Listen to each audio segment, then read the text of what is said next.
3, 2, now.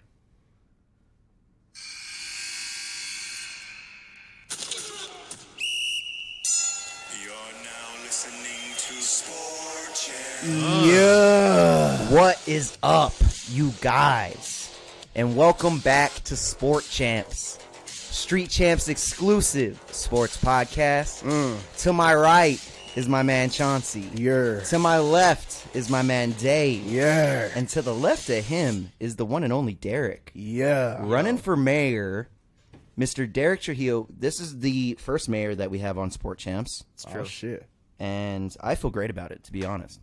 We have his mayoral kitty as well. My dog. And this is the friends one, dude. This is like, we got the buddies on it. Right here, Dave. Ugh. Mm-hmm. No Winston. He is still parasailing in Barbados. I think you could just give up the act, bro. I think he's gone forever. I think dad wears the No. milk on us. Yeah, he told me he was going to the store. He'll be right back. Yeah. He told you that too? Oh, man. Fuck. Yo, did we all get the same text? Oh, no. Jake is up. He's gone. Oh, man. Forever. Dad left. Forever. We still love you, though, Dad. Is he going to be here tonight for the Street Champs? Winston. He's not going to watch this. But, all right, let's start with weeks. Chauncey, let's start with your week. We've never started with the Chauncey's week before. Hey, first. Yeah. Actually, it was never good. mind. Nah, but it was good. Yeah, I mean, just chilling, working out. Fucking, yeah, I mean, just trying to stay active. Yeah, I mean, doing my thing. Doing the damn thing, dude. Same, staying active. Was in the stew earlier, doing the damn thing. I didn't get to make as much music as I wanted to. Sometimes that happens, you know. But we freestyled in the studio. That was a first. That was fun. Like, that was cool. Just off the top, me and Zach went in the fucking booth and just freestyled on a beat that Blitz made. Then when we finished up the first EP for the EDM group, I actually uploaded the first singles for that. So we are officially going to be called Morphica. I got to show you guys the crazy M that got approved, though. Like, so it's not a normal M for the actual band name. It's like an M with a little fucking swoop on the end. It looks really cool. It's fucking sick. I'm gonna have to show you guys. That's gonna be the actual band name on every platform, though. So it's gonna look really cool. Man's got the one emoji of M. one. Yeah, straight up emoji M, bro. It looks crazy. And we're both happy with the name. Happy with the singles, bro. We're dropping our first single at the beginning of August, so be on the lookout with that. Link below. Other than that, just been fucking enjoying life, dude. Took a hiatus from social media a little bit. It's a healthy feeling. Yeah. It feels good. It's like a purge. I was on it, but like not nearly as much. And then no posting, like, because sometimes your mind is just like, all right, what do I gotta post? What I gotta keep doing this and what's gonna get the algorithm? You know what I mean? Like it's so exhausting sometimes, and I can't wait for the day to where I won't have to deal with that. I could just make music and be happy with that, and I'll post and stuff. But like, to have somebody handle that for you is like, I bet it feels so good because you don't even have to think about that shit. Oh, yeah. And like, that's a giant thing for an artist. So took a hiatus to social media, 8 days, back on it. You're going to see me posting a lot, so just follow me everywhere, link below. Yeah. Other than that, man, just enjoying life, enjoying the changes, thinking of new shit, trying to fucking, I mean, because we talked about it last week. We were thinking about, since Winston's gone, like, Sport Champs ain't the same. That's not the reason why it's disbanding. But we wanted to give Sport Champs a fresh coat of paint, so I've been trying to think of stuff like that. So I've been doing with that. We're going to talk about that in a little bit more, but not too crazy of a busy week, but a fun, different week, you know, like a different from the past few weeks. Oh, yeah. You know, it's a nice, kind of like the pod. It's good, a fresh coat of paint. Oh, yeah. Respect. Yeah. How about you? Chauncey, Oh. can you just give your little mic cord a little bit some slack under there? It's really tight. Oh, shit. Yeah, Those let me will- give you a little back. Those will fuck up. Oh, yeah. Noise. A little bit better. Just under it. Yeah. Yeah, that's a little bit. Cool. Maybe should. Oh, yeah. Yeah. Yeah, there we That's go. better. Cords Yeah. all up. Dave, did you say your week? Yeah. How was your week, brother? I mean, nothing to hoot or holler about. If you guys didn't notice, I wasn't here last week. It's because I had bronchitis. So that was Damn! Yeah, bronchitis. I didn't know it was that serious. How do you get that? He just said he was sick, and I was like, this guy got a cold. basically it's kind of like you start out with a cold, but then like all the mucus and shit that you're getting, it gets like your bronchial tubes, which is kind of like where the lungs meet, will get inflamed. And then once that kind of goes, your body goes into like bronchitis mode where it's just like, all right, Damn. evacuate all the mucus. And Damn. so, yeah. That's crazy. You know what's funny is last time this I've happened. never had that. I've had bronchitis 3 times in my life. it's not, that wouldn't quite qualify as chronic bronchitis, but when I had it the second time, I was in CSUP. I had gotten like what I thought was a head cold, and then a whole week went by, and I'm like, why am I not getting better? So I had my homie take me to Emergicare, and get this, they tell me like they do the checks, X-ray, make sure it wasn't pneumonia. Had the stethoscope to my back. They're like, all right, we think you have bronchitis. I was like, cool. What's the standard operating procedure for that? They wrote me a script for antibiotic, and then legitimately like promethazine and codeine syrup. And I'm like, why? Damn, they gave you lean? I asked, yes, they gave me lean. And I'm like, why are you giving me lean? And they're like, That's not the real lean, though. Is I it? don't know what the concentration levels are. All I know is I asked why. I'm like, why are you giving me that? And they're like, you're going to cough a lot. And this time around, That's this is weird. the first time I've had it since. And like, man, I went 2 days where like I couldn't even vape, bro. I couldn't even say Oh, no. I hate that was the No, first thing that you said that you couldn't do. It's not that you can't go on a jog to fucking... I couldn't do that either. I had to take... My man said, I bought this for no reason. I couldn't even hit my watermelon slushy vape, bro.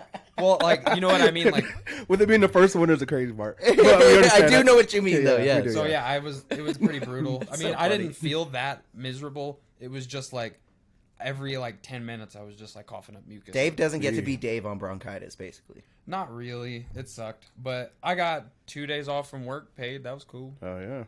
Yeah. That's good. So My man's had sick time. That's fire. yes, sir. I got a little bit. I had all the sick time because I never use it. Yeah, bro. So I used some of it, which was cool. Shout out work for arranging that. That was pretty cool. But yeah, as far as my week was concerned, all I did was eat a bunch of... Y'all can make fun of me. I don't even care. I ate a bunch of Chick-fil-A soup. That's fire. This man's just driving 3 minutes for fucking soup, bro. Yep, I'm that bougie. Campbell's, bro. Yeah. That involves Campbell's or Chunky? What are we talking? Come on. Progresso. Ooh, shit. He hit a curveball. It depends on Progresso which is. ones, though, for sure. That chicken noodle with the spiral noodle hitter, bro. Okay, we got to save this for the new pod. We got to Stop save this. debating noodles. Yeah, we got to save this for the new pod. But yeah, That's hilarious. that was Damn, about it. bronchitis Dave.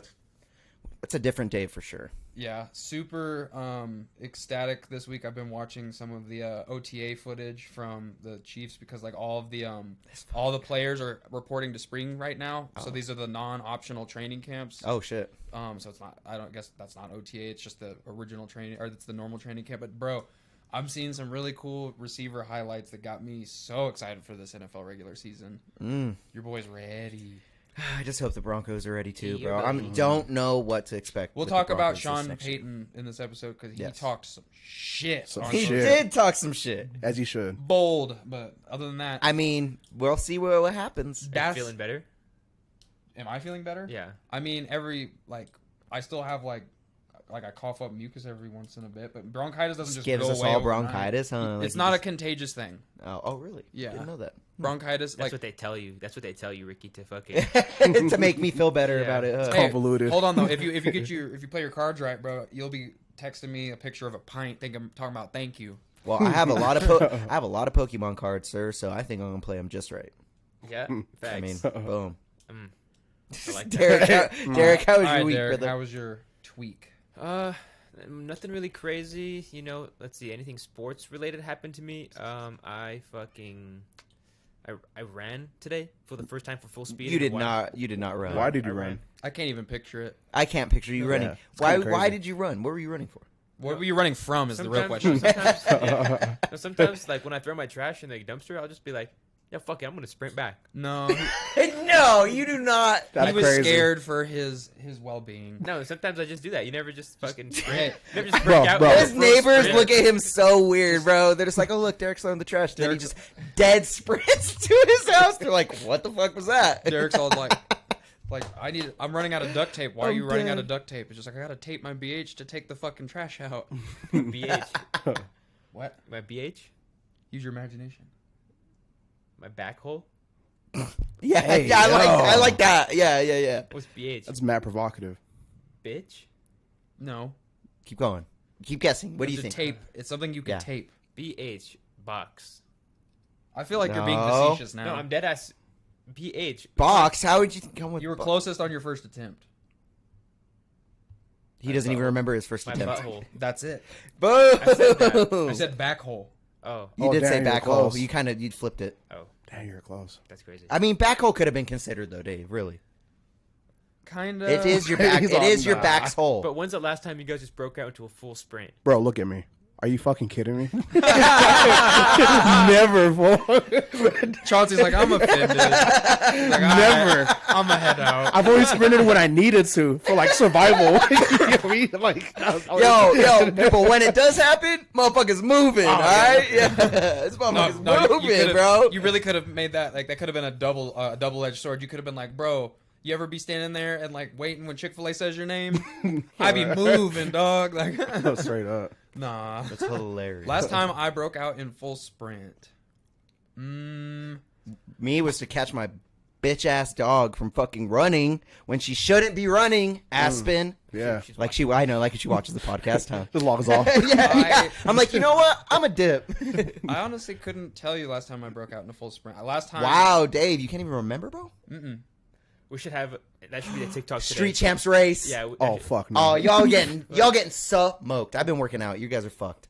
Like each of us running like full sprint like across the camera. We should all run as funny as possible though. We should run our funniest, bro. We should Like, just we should all hold on. think of the funniest run and just- say pick the best run. We should just all do high knee drills. Oh, shit. That's hilarious. Or we all do a funny run, or like just run full fucking speed and just say all separate clips, but then just say who wins the race. Yeah. I like that. I like that. That's And then you could put like a 1 on you and then a 2 on or whatever. yeah. But other than that, anything else happened in my week? Crazy. I fucking fuck. My man's got. That's it. That's all. My I man's got. got a, you know what I'm saying. Yeah. My man's Chill got out. a- Chill out. Yeah. Chill out. I didn't know if we were gonna. No, I'm just No. kidding. He says no. Nah. Yeah. Boys all nervous Speaking now. of sports, bro, you'll fuck up the roster, bro. Oh, All right. yo, this man Solid. has like. Solid. This man has all of Saudi Arabia's soccer team's roster. Like this guy, Chill out. this chill out. guy. I'm trying to think of a better reference. That was okay. This guy's crazy. That's all. Dave is crazy. Why am Honestly, Dave is kind of crazier. I'm crazy. Damn. Like in overall sense, You're pretty crazy. you are pretty crazy sometimes. Look at yourself. That's wild. That's wild. Look at yourself. It's crazy. Let's get into some sports, y'all. What Okay. are we starting with, Mr. So Dave? I've written down a lot of random sports stuff has happened. There's not going to be much order to these. These are just things that are like current events, I suppose, that we can talk about. So the number one thing that I think we should address is Mbappe, the number one soccer star, football star on the planet, got offered a contract to play for a Saudi Arabian league.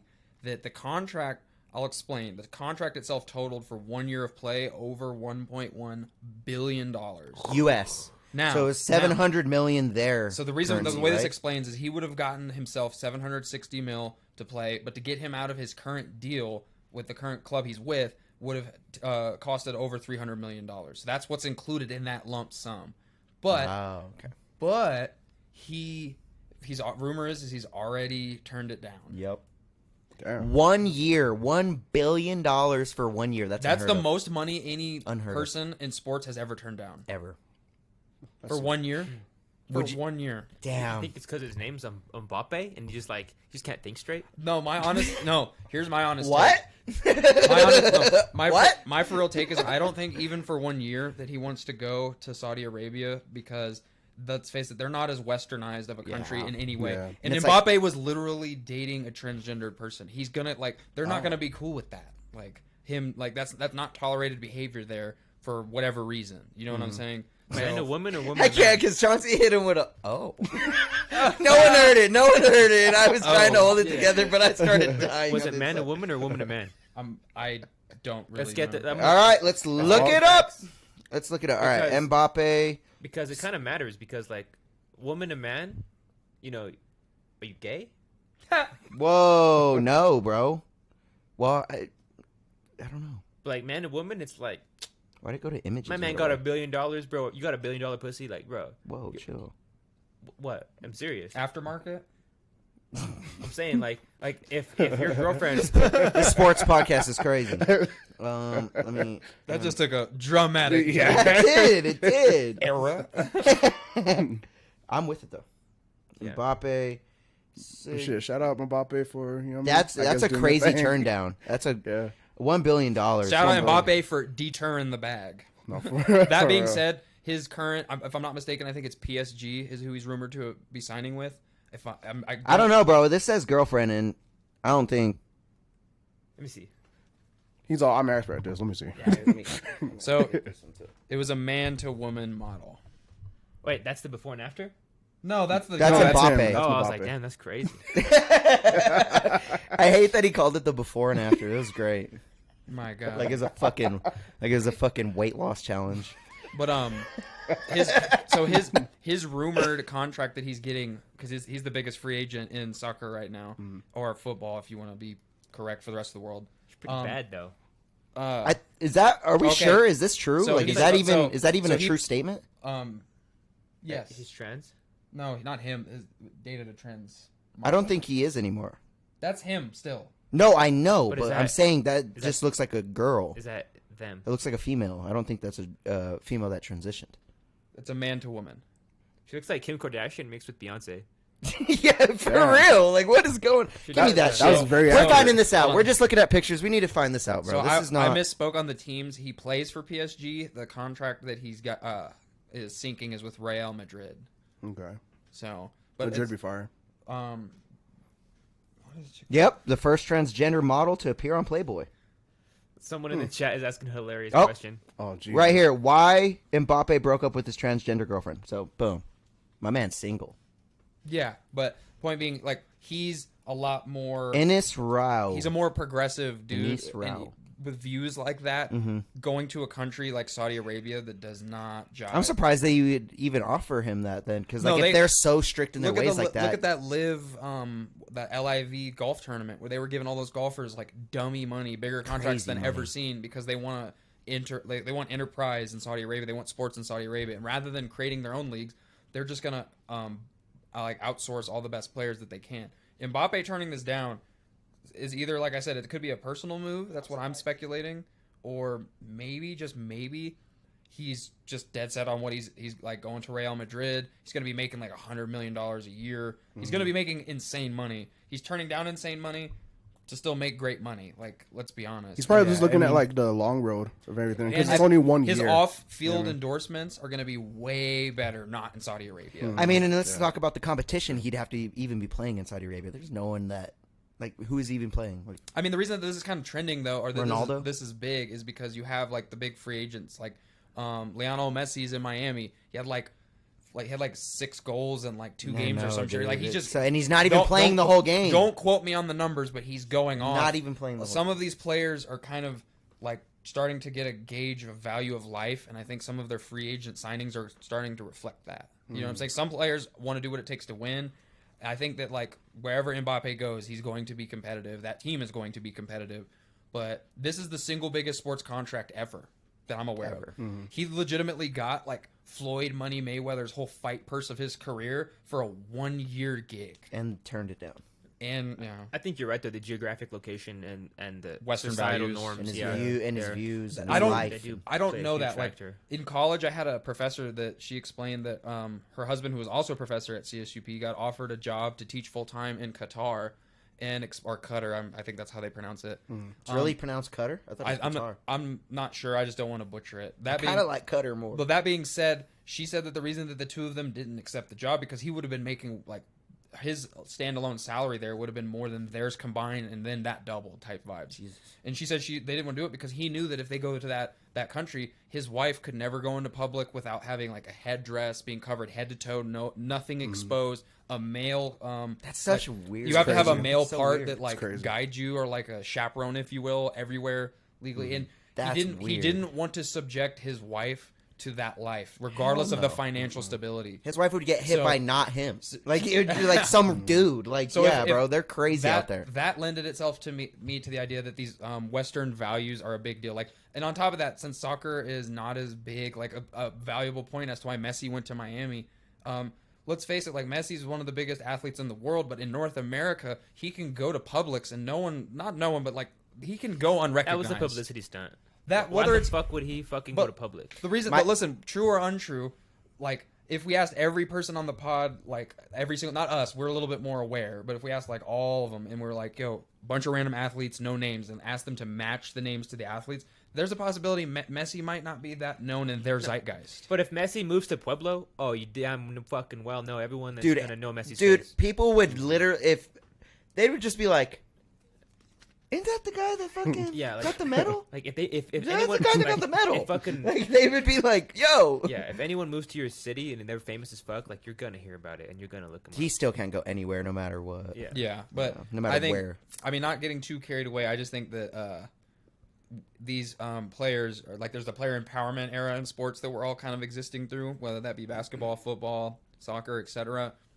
I think that the value of winning and the value of comfortability are giant variables in free agent decision making, and especially when you have these like Mbappe doesn't have a family that I'm aware of that he's like accountable for. He's young. But Dude, he's young. He's the number one. He's the face of soccer on the planet, like irrefutably. Like One of the best. like If Messi. not Messi's the Messi. GOAT. Fucking Christian Yeah. Ronaldo is considered like the other greatest of our lifetime. They're both He's old. in Saudi Arabia. Yeah, so he's living it up. That would be the only competition for Mbappe in Saudi. I mean, he wouldn't. Mbappe's better. Like, let's Oh, face it. I mean, that yeah, being, but that's still, all. That's all a money grab. This is all this is a money grab. And Saudi has oil money that none of us have ever heard of. That's why they're willing to just throw it at the wall and whatever hits. You know what I'm saying? So like, I mean, that's just a huge contract. same thing That's with so like crazy. AEW, Tony Khan, the Khan family. That's all Saudi Arabian money. You know what I'm saying? Yeah, you're right. Like that's how a lot of the sports like greatness is being afforded, I suppose. But shout out Mbappe for doing what he thought was best for him and not just going and getting a bag. However, if you would have gone and got the bag, everyone would have been cool with that too. Like I mean, look what Saudi Arabia did with Fury and Ngannou. Like, yeah. money. So Money. Like they're other than that, another big thing money wise that we should mention is Jaylen Brown is now the single highest contract recipient in NBA history. He just signed an extension. I believe it was 5 years. 5 years, $307 million. To put That's that into crazy. perspective, Jokic has signed like a $200 million extension. Curry's the first player in NBA history to sign two $200 million extensions. Russ, when he originally was MVP, got like a $200 million extension. James Harden got an extension that equivalated to over that. This is the first over $300 million player It's the we've ever first seen. one. This, I think across all sports, right? I don't know. I just know in NBA history, this is the biggest single contract I want to ever. say there ain't a So- $300 million contract in the NFL. The question is does he deserve it? Now, I say no, but that being said, the reason he got that bag is because it's Did I say 300? How much did I say? I don't remember, but like it's 300. It's next. It's 307. Oh my god! It's crazy. Next, it's so much that I it's- thought me saying 300 was too much. So he I was made- like, did I wait? he made like NBA second. That's so crazy. Second team last year, I believe, which made him then eligible for a supermax with the Celtics. And if he would have gone to any other team via free agency, he would only have been able for the max because of the way that like the rules of the NBA and stuff like that. So his money move was to stay with the Celtics, but the question was, what do the Celtics want to do future-wise? Because the Celtics They want to give him all their money. they don't want to lose him, but at the same time, you just gave him so Everything. much You money. gave him everything. Other than like Jokic and Curry, I think the only dudes who've gotten those, like there's some others that I'm probably not thinking of right now, but the only dudes who are getting $200+ million contracts who haven't immediately became shadows of themselves, I just named. You know what I'm saying? I feel like Jokic looked at Jalen and was like, "Hey, 300? How come you Jok- got 300? Huh?" Jaylen Brown is That's so crazy. questionably in the NBA top 15. Questionably, meaning you could argue he's not. Jokic is undoubtedly top 2. Yeah, that's Oh, what's yeah. crazy, bro. Like, how are they giving him that much? Curry undoubtedly top 3. You know what I'm saying? Giannis undoubtedly top 2. You know what I'm saying? Yeah, like- Luka top 5. When I seen if Jalen, Joel Embiid top 5. The reason I mention those is because Jaylen Brown's making more than all of them. when I seen his name next to that number, I was like, "What?" He was bound to It's get like, the bag why? because he's as lame as this sounds. Jason Tatum can never step up in the big moments. Yeah, you're right, He's you're an right. every other game type of player. He's like, oh, I'm the greatest dude in the NBA. Has a great like 52-point game. Next game, he's like 17 points on like 32% shooting. It's like, bro, where are you? Like, what is Jaylen happening? Brown was consistent. He was very consistent, but is he biggest contract ever consistent? I don't think so. I don't think And so then on either. top of that, okay, I got to bring this up while we're on the topic of biggest contracts He's good, ever. though. Because again, the trend is next man up gets the biggest bag. No matter how good he is, That's just going to be the trend. We got to get used to it and stop pretending like this is a evaluation of how good they are. But there's a current rumor / expectation that the first $400 million contract, we just got a 3, never had that before. We're already talking about 4, is going to go to CBS predicts Shai Gilgeous-Alexander, who's really young, plays for OKC. He's good. He's undoubtedly the best dude on that team. The only that team squeezes into the playoffs every year somehow. For the most part, it's not like literally every year, but most years they're a young team, got a young core. He's good. He's good, and the NBA is going to pay him if he goes elsewhere. So if Jaylen Brown got a bag, I could see him getting a bag with the notion of how young he is. I don't think a $307 million bag Or 400. I don't think any of them deserve this. Don't get me wrong. I don't think none of them deserve this. This is just this is just a reflection of the league, and the money is forever increasing because like the market's increasing. So like again, next man up gets paid. We can debate all we want. No, milk's $20 a gallon. We can debate all we want. Like I have another contract that I was going to bring up. I'm going to stay to NBA for now. We'll get to those. But there's an NFL contract, the new highest paid NFL player of all time. We can ask if we think he deserves that contract. I think he deserves because he's a quarterback, but we'll get to that. But while we're on the NBA, another thing that was important, I don't know if you guys saw this. It's not necessarily NBA, but basketball news. LeBron's son, Bronny, was hospitalized. Oh, my God, and yes. He was practicing with USC or UCLA. I think it's USC. He was hospitalized with cardiac arrest.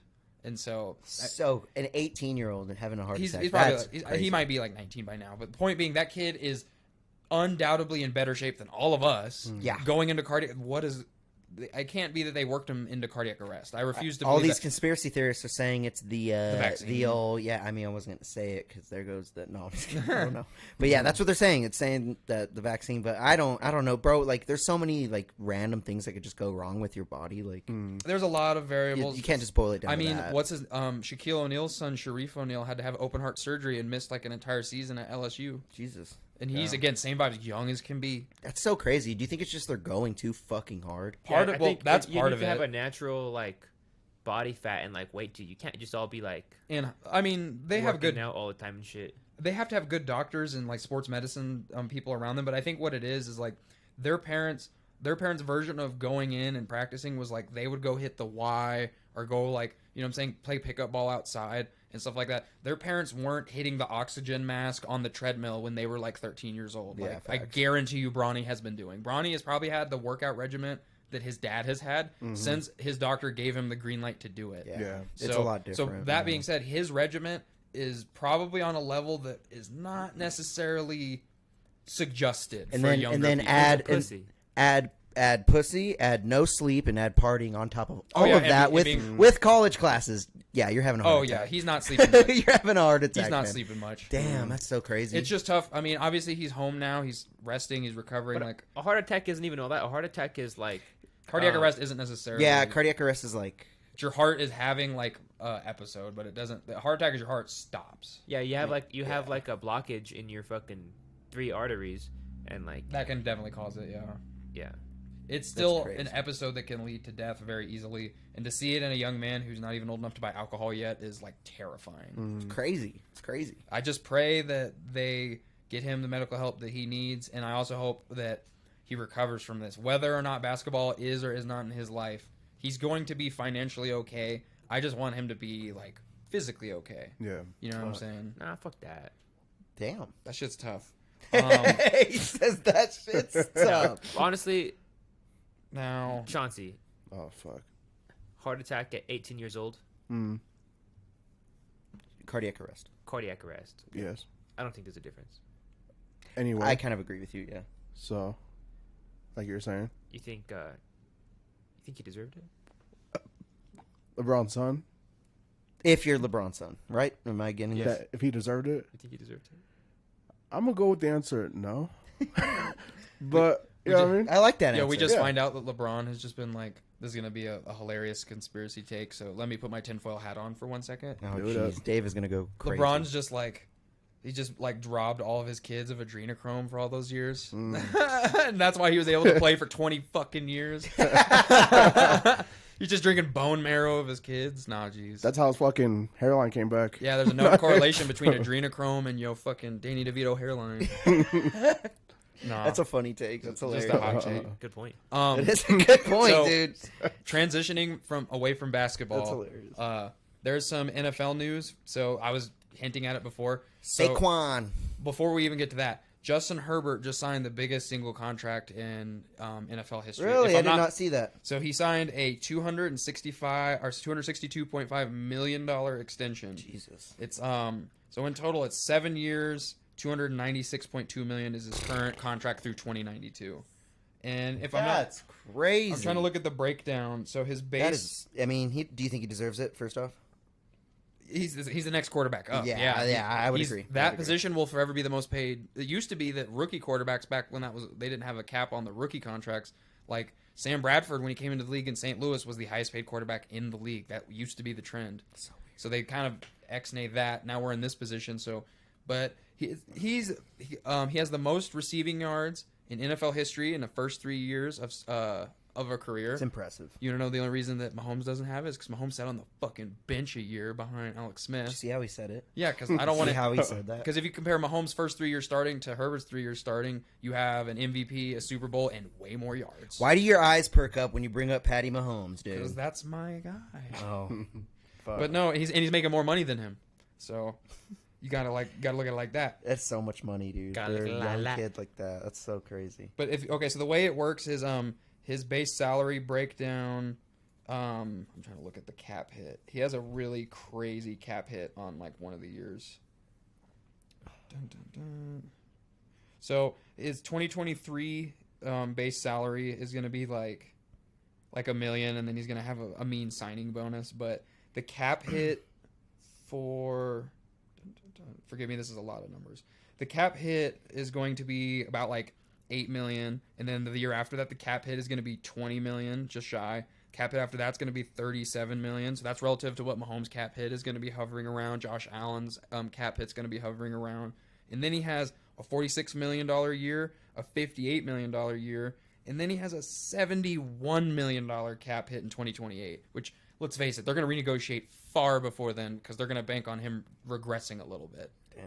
But this is the biggest contract at the moment that I'm aware of. It's like him and Lamar, like the two highest paid now. Jalen Hurts right behind him.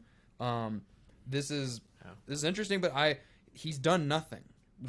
He's won no playoff games. He hasn't won a playoff He's game. blown a 27-point lead in a playoff He game. did. And now he's the most paid guy in football. Is that all his fault, though? I mean, the defense is a lot to talk about that. It's that a bit- blowout of multiple the variables, lead. but I would like to believe that a quarterback can game manage when you're up 27. Yeah, yeah. I mean, yeah. At yeah. halftime. It's definitely your fault at too, dude. halftime. Yeah, it's definitely your fault too. Bro, 27 points. You should be able to like run the clock, like late snap count, fucking run it a lot. Like, come on, turn into Alex Smith. You need to be Alex Smith for like a half hour. This guy is stop. Why did he need to be a fucking KC well-known quarterback? Because Alex Smith You is fucking Alex fuck. Smith is. You could have said anyone Alex else Smith but was another Kansas City Chief. Alex Smith was a ceiling game managing quarterback. This is known. Oh, my bad. Ceiling. There's plenty of other ones too. Like, I don't know, Tom Brady. Tom Brady wasn't just a game manager. He was an offensive coordinator in his own mind. I thought he was straight. All right, Yeah. let's. He's probably a really nice guy in the locker room. He deserves that. So, Yeah, I like your input. So, Fucking- you know. he probably was though. Really. Yeah, he's So like, now- We're really. So Justin boiling it Herbert just down. got paid, and everyone Yeah, that's assumes crazy. any day now that news is going to break and that Joe Burrow is going to be the highest paid player. But He's gonna get something. Joe Burrow has a calf strain that he sustained yesterday, and he's going to miss Oh, several weeks reportedly. Oh, you ain't getting paid as much. Well, it's just There goes some money. going to postpone the contract negotiations. He's Oh, still okay, that going to makes get sense. paid. They're just going to say now that like you missed a year because you got your ACL torn because your O-line didn't exist. You had a paper mache O-line, and that's why you got hurt and you get so tackled. Yeah. So you missed a year from that, and then now they Saquon- might try to oh. throw it in his face that he's injury prone. They might. I doubt it because it's Joe Burrow. I think he's the number 2 quarterback in football. Like I genuinely believe that. Like, Behind Mahomes, of course. well, that's undoubtable. yeah, This guy, I mean, it is kind of undoubtable right now. But I wanted to mention that he got hurt out several weeks, so he's reportedly going to be right on track for like the beginning of the season. But we got preseason in like 2 weeks, You know what I'm saying? I think we're 3 Sundays away. We're either 3 or 4, if I'm not mistaken. I think we're 3 Sundays away from football being back. Damn, really? 3, Chauncey. It's only 3. It's only 21 sleeps. You just see Dave getting up every morning and he just crosses off a Sunday. Just steps back and just stares at And it. I stare at my It's all jersey. 3 more. Stare at my jersey. I'm like, oh, like Just no. pours coffee into his Kansas City coffee mug. I just wanted to mention that homie got hurt. Another footnote, couple of football footnotes while we're on the topic, things that were trending that happened. It is currently Saquon? well, that too. Saquon just got a little contract. I think it was like a $10 million deal. With who? The Giants. Okay, He's to stay with the Giants. Okay. So if those who aren't aware that NFL running back position is going through like a renaissance of realizing that they ain't gonna get paid, probably They're like the least paid now. they're super duper least paid. Now they have short fuses on their like windows of opportunity, and let's face it, without sounding mean, they're probably one of the most replaceable positions. Like Because their shelf life. you're not gonna get a Saquon very often. You're not gonna get an Adrian Peterson very often. Those are generational talents right there. But you do get like I can't remember his name, but he's like Al Jazeera or something like that. He plays for the Falcons. He was like a 6th round draft pick. He would have had 1,000 yards if he played 17 games. Isaiah Pacheco, 6th or 7th round draft pick, had like just shy of 1,000 yards from scrimmage. Like these are guys that you can give them very little money, like $500,000 a year, and they're gonna get you a relative ballpark to what the same guy that wants $10 million a year is gonna get. So crazy. Can you see how that market landscape is kind of fucked? Yeah, So that's fucked. the reason that hurts running backs is because running backs, if you're like a Pop Warner parent where your kid is playing football now, and the running back is typically reserved for one of the most athletic kids on the field. That's why people end up playing that at a young age. And then your running back, and let's not get it twisted. It's probably the funnest. Oh You're no! just like, Oh no! The funnest is quarterback. Dude, when you break away that feeling, come on, dude. Well, the reason I say is because you get in wear and tear no matter what. I mean, you're yeah, a running okay, back. yeah, But you're your right, body, you're right, your you're growth right, you're spurt right, you're right. happens eventually, and your frame will determine what you're eligible for. You play running back as a young kid because you're super athletic. Like Jason And it's Kelsey fun. played running back in Pop Warner. He's Fun a to center juke now. motherfuckers, though. The reason I bring that up is if you're a parent of Pop Warner, you're gonna want to groom the athletic nature of your kid to never play running back. Why would I be like, no, don't put my kid at running back? Why? Like, I don't want him to be get taxed. I don't want him to be good at it. Like, what do you mean? Like, if he's good at it, he's gonna be a victim of his own success. I want him to go throw the football and go make $40 million a year. I don't want him to make 10. Like, or be there's gigantic but and make even more. Again, if you're a kid who wants to go On to the college O-line. on a scholarship for free, you're gonna sit in front of that athletic whoever and accept the scholarship they give you. If you show up to play quarterback and they're like, "Too bad, I don't need a quarterback. Full ride, full back. What's up?" You're probably gonna be like, "Sounds good, bud." Like, you want that free education or you want that free experience. You know, you want a stepping stone. So running backs are forever not gonna get paid like they used to. Like Forever replaceable.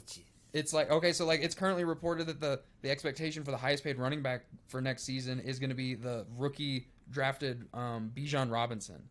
So that, like, if you're a running back in the league who's got years on the belt, you've proven yourself, you know, Like you a can Kamara. you can do 1,000 yards, and you're like, this kid has not played one snap Kamara. in pads outside of college, and he's making more than me. You can't tell me that's not going to like kill your Yeah, your that work would ethic. kill the vibe. You gotta hope that these running backs just are so mentally like titans, you know what I'm saying, who are just down to participate but are okay with the fact that there's guys who work less hard than them who make substantially more.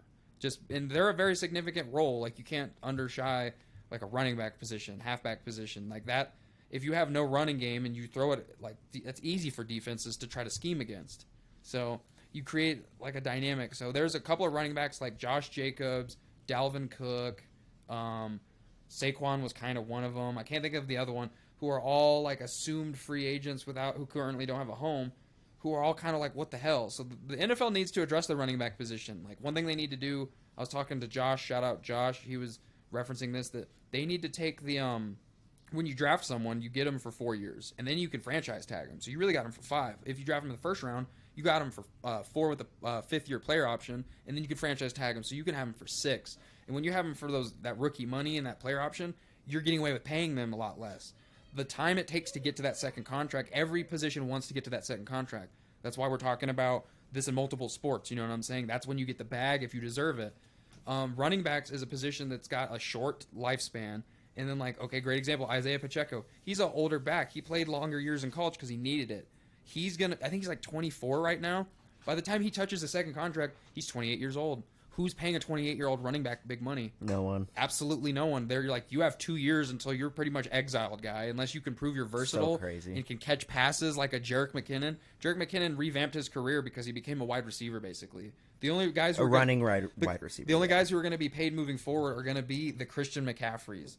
Like Derrick Henry is a unicorn because he's a old school, like nose to the grit back Just who goes. will run through you. That is not going to be getting paid moving forward. It's terrible to see because it's unfair.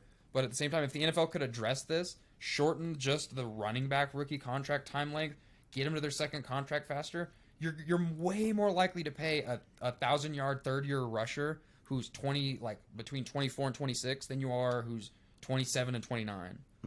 Like, this isn't rocket science. And you're not even asking them to pay more money. You could even do separate caps for positions. I believe they might have that. They typically just have the team cap. I'm not saying that you need to give them more money because where's it going to come from? It has to come from somewhere. And if it doesn't come from any organic place, it affects the bottom line. And then we end up as fans paying more for our tickets and stuff like that. So, I don't know. It was an interesting topic that I wanted to mention. I like that you went off on that. Like you fucking went in. It just sucks. Like if you're a parent and you want your kid to play football for the rest of their life because you think that's their sport of choice, you're going to do You're everything. a terrible parent if you want your child to play football. I don't think so. Fuck yeah, you are. I Bro. agree At this that point, with all the science behind it, with all the fucking documentaries, Aaron Hernandez shit, like we're going to talk about in a second. I agree that there is a lot of cons and it comes with a lot of collision and damage in life. Like it has hardship, but if you quote someone like Shannon Sharp, who came from a house that it was like a 2-bedroom house that he lived with like 6 people and shared a bed with like 4 of them at once. He explained he didn't have running water in his house. If it wasn't for the mechanism of football, that granted him an education. And that not only did that give him an education, that gave him a career, which allowed him to make millions of dollars and then eventually blossomed into his analyst career and everything without that. If it wasn't for the mechanism of football that his parents allowed him to play, he had no enterprise that was going to... But what's pushing him? His parents or his poverty? His poverty, it sounds like, was pushing him. Both, but he also had to work to live. Like, they had to like, hunt food to eat it for the most. But in Texas, that's football culture. There's white, successful fucking families that just are pushing their kids to play football. Little League is like stupid. Like, I agree. I agree that there is a toxic edge to the culture where there's kids who are never gonna grow up to be professionals. But for every kid that's never gonna grow up to be a professional, there's that one kid who's legitimately like bumming a ride with another parent who has no financial hope. And sports is a great mechanism for a lot of young like men and women to establish financial hope but and we're talking freedom. about different things. I'm talking about parents pushing. You're talking about finances pushing them. Yeah, if throwing a ball is what's gonna get you fucking to like have running water, yeah, obviously you throw the ball around.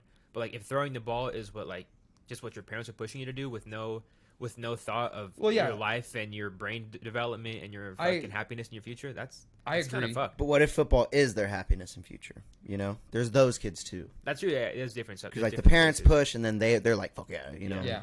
But I agree. Like I have plenty of friends who've come from a poverty place, and like without saying names, like one of my best friends in college, like he was like a high school like football stud. He didn't end up it didn't translate to college because he had a bunch of injuries. But the point was, he was drilled at a young age to like constantly work on his football. Whoa. His face when he said drilled. Well, he's all stud. But he was told all throughout his childhood because his parents didn't come from money and didn't have a lot of money, and like definitely not enough to afford college. And they were like telling him like, this is what's going to get you a scholarship. This is what's going to allow you to be somebody. The Sandra Bullock movie, dude. Fucking. So, well, I'm just saying like they still had a roof over their head, clothes on their back, and like were like very well fed. It was just they weren't gonna like what was the expectation for education for them would have been such a lower ceiling had they not used the mechanism of sports and taken advantage of the opportunities that came with it.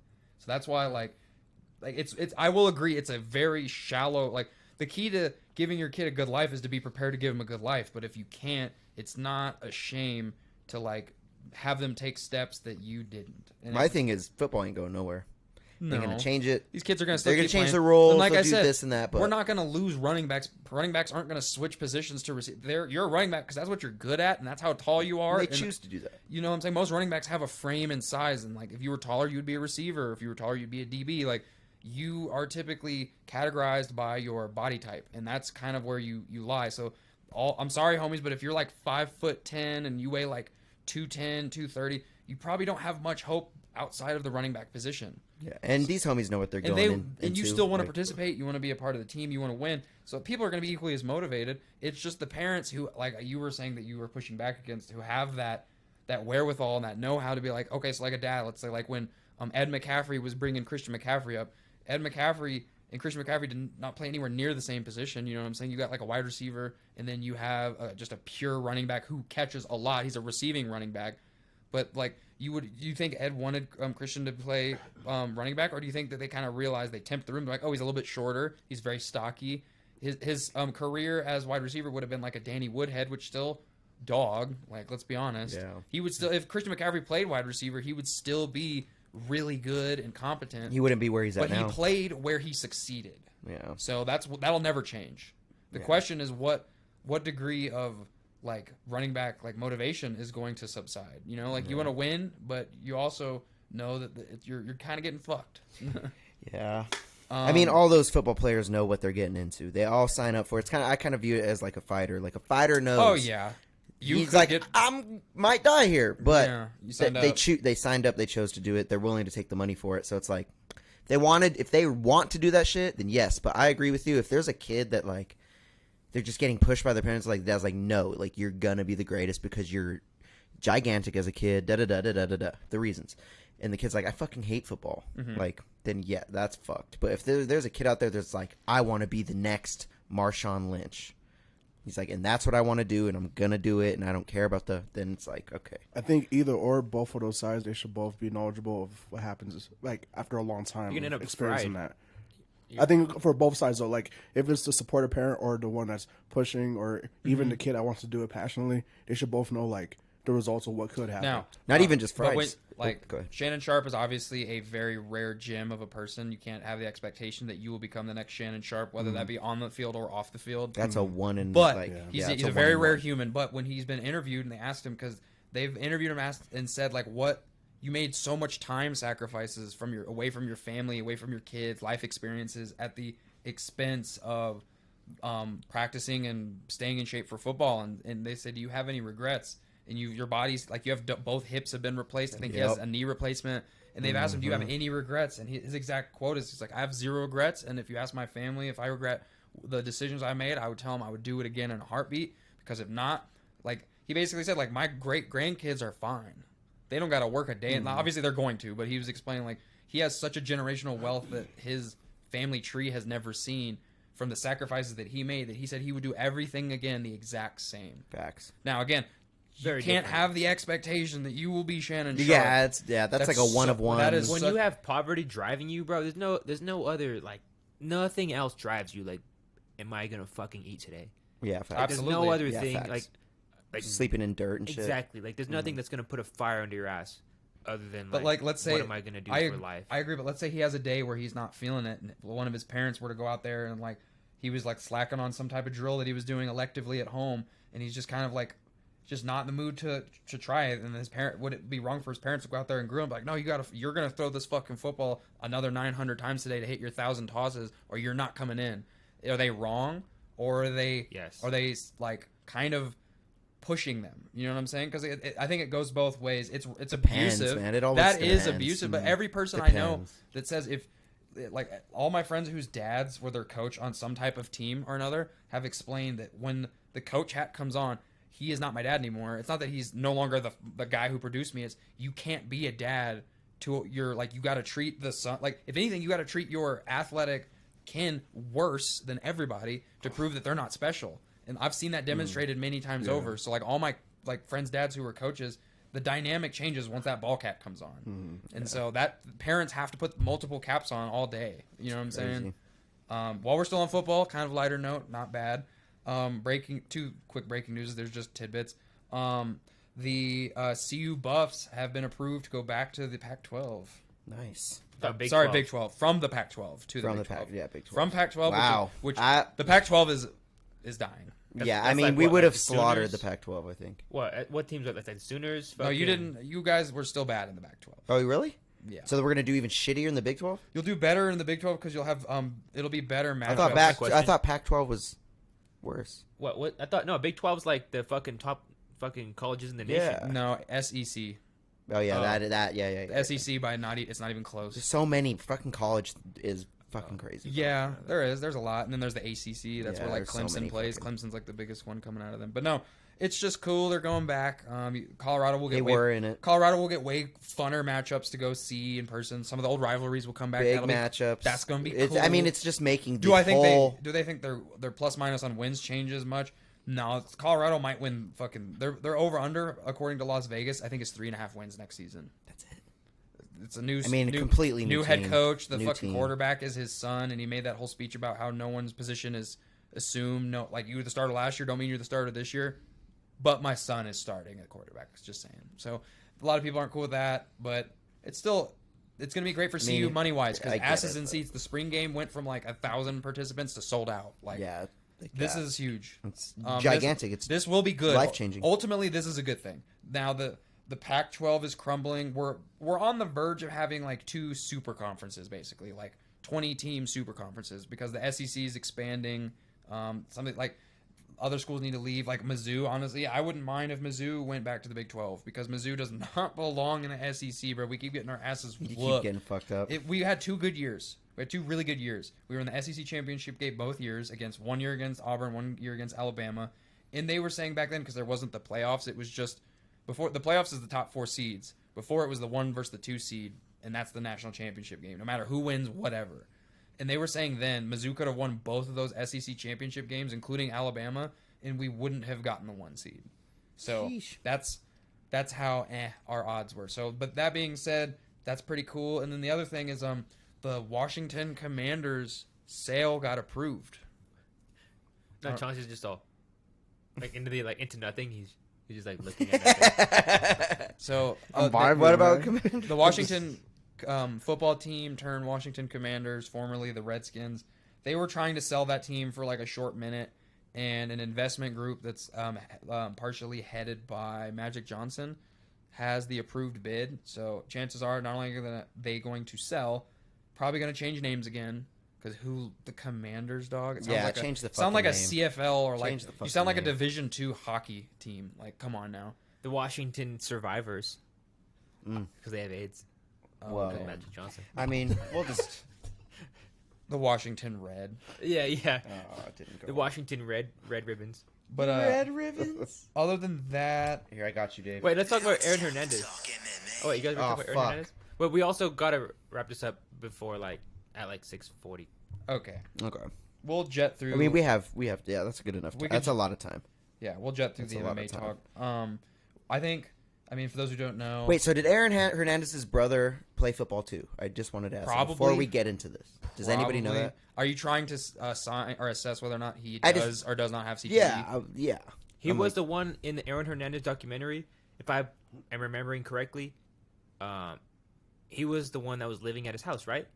And he fucking was with It's him. been a while since I've seen it. I have no idea. I'm pretty sure he lived at his house. If I'm remembering. I didn't even watch that doc. No, it was either. crazy. I watched bro. it. It was gnarly. He got caught by his own security cameras. Damn. The police confiscated his own security cameras. Mm. Damn. That's crazy. I didn't know that. That's crazy. But But all right. So his brother. His brother got arrested for conspiring to shoot up school or schools. It's crazy. Did you hear a knock too? I Or think was it's that Thunder? I think it was Thunder. Yeah. Mm.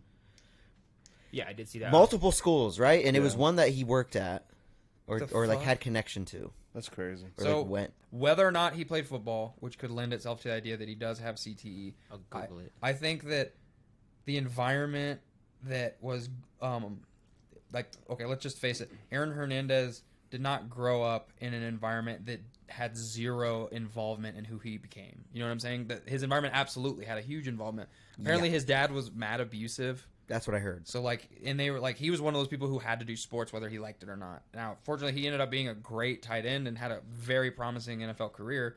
But it sounds like he kind of entered into a territory because like he was on that invincible ass Florida team with Tim Tebow, like one of the greatest college football teams ever. That was crazy. He was riding a high as a college athlete that I would say maybe a few in our lifetime have been a part of. Like that great of an assemblance of teammates and one team that all went pro.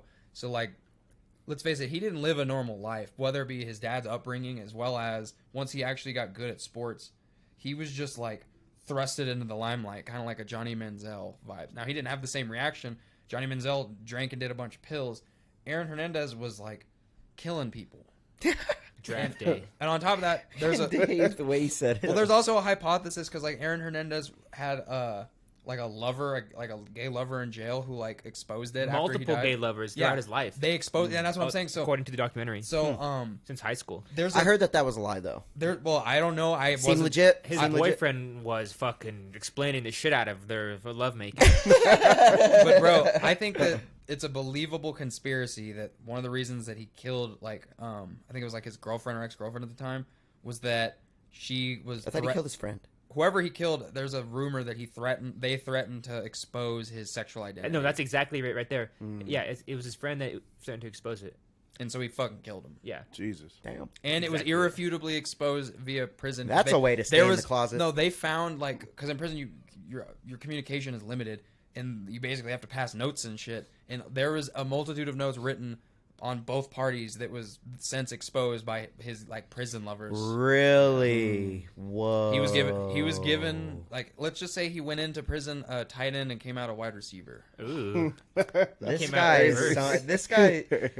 That was It's been great, guys. You know what I mean? Like it's been fucking awesome. I've had a real good time, but This is the story with his brother. God Apparently, damn. he's 37, and he got arrested. This is his quote: "We're taking lives if shit isn't paid up. It's been years in planning, just taking notes, names, and locations." So apparently, he was planning to go shoot up the school And where he went to ESPN. college. Mm-hmm. He attended Brown University and the University of Oh, Connecticut. shit. Jeez. Yeah. So what I was saying earlier about I heard he was their going to shoot up upbringing. ESPN too, because that's where he used to work. Isn't that like hella like far away from each other? Like how I the don't fuck even fucking is he know. gonna get Dude. all I this heard place? so much shit about this. I don't even know what's And true. he's on a mission But- for real. Yeah. Yeah. God damn. I brought up Jesus. This man's Four a fucking plane mercenary. Yeah, yeah. Well, I brought up their upbringing because to assume that his brother wasn't subjected to the exact same behavior and to just like without football, they probably had something in the water in that family. You know what I Yeah. mean? Like I feel mean, yeah. it sound like let's say Like he never. abuse and let's- molestation, or what are you talking about?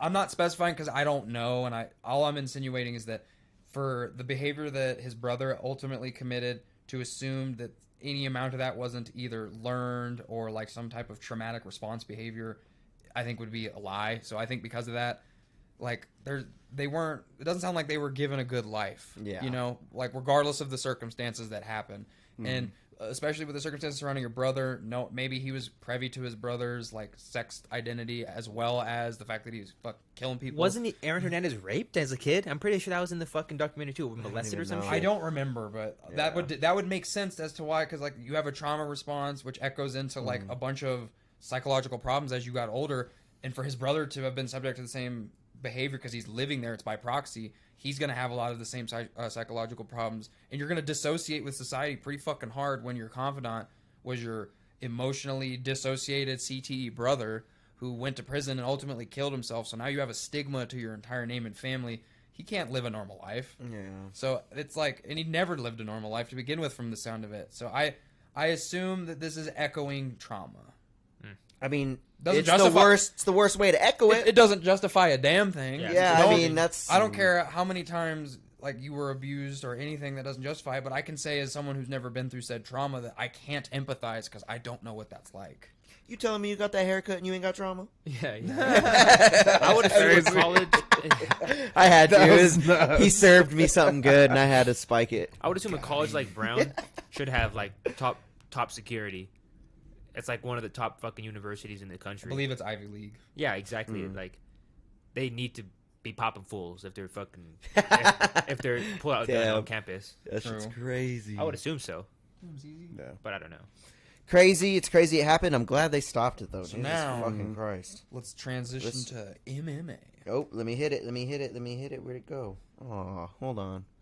Where Now that it's do? time to Where talk that do? MMA. I got you. Now it's time to talk MMA. Hey. So, one little MMA footnote that I thought was funny that I think in the MMA headspace most people saw is it seems like Dricus du Plessis has sustained some type of foot injury in the timeline that they expected him to turn around and fight Izzy is not possible now. So Now it's Strickland. Izzy went out on his IG live and he was like, he called him instead of du Plessis, he called him. You remember what he called him? I don't remember.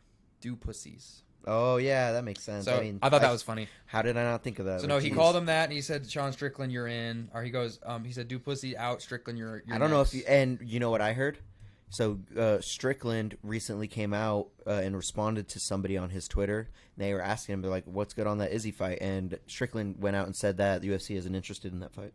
I don't think they are either. Yeah. So Maybe I they don't think should, Izzy but- and Strickland are gonna fight, but I would not be surprised if they were just like, "All right, fuck it." So that was a quick footnote. That's just crazy. Last weekend was UFC London. Let me pull that up. Let's only go over the main. I only had 3 notes from the entire card, or 4 notes from the entire card. Go ahead and start with one of those. bro.